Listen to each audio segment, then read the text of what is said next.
Step 4, reputation and craft. I took the energy anger gave me and turned it toward finishing the book I'd always been afraid to write. I renamed chapters, sharpened the protagonist's voice, and used the betrayal as a lens. Odd, clean, merciless.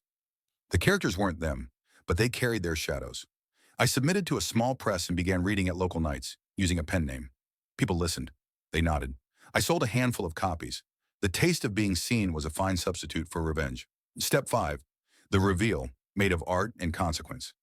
Instead of exposing her on social media, I published a short story in a respected magazine. It was fiction, legally vetted, and beautifully cruel in its honesty.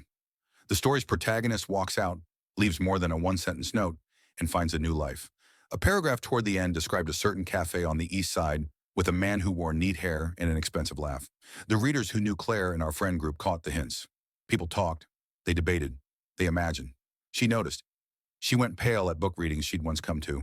Friends who had once been polite but passive reached out, confused by the timing. Claire called, furious and pleading. I didn't answer. I had already played my final, quiet card. Step 6, the legal pivot.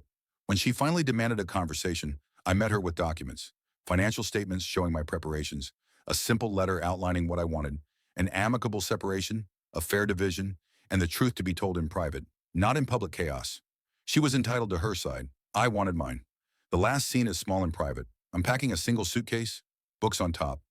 I leave the apartment at dawn, the city idle, the street lamps fading.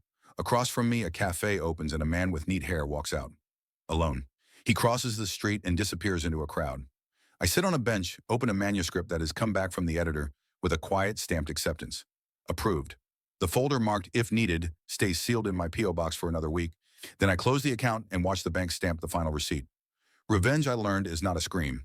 It's a careful set of choices that leave you whole. My victory wasn't in making her small. It was in refusing to be collateral. I spent the money I had saved on a one-way ticket, and months later, my novel debuted under my real name. Reviews called it sharp and unsparing. In interviews, I talked about human mistakes, loyalty, and how truth is often the most radical thing we can do. She read it. People told me so, not to hurt me, but because news travels. I drank my coffee in another city, watched a new sunrise, and felt the ordinary miracle of a life that belonged to me again.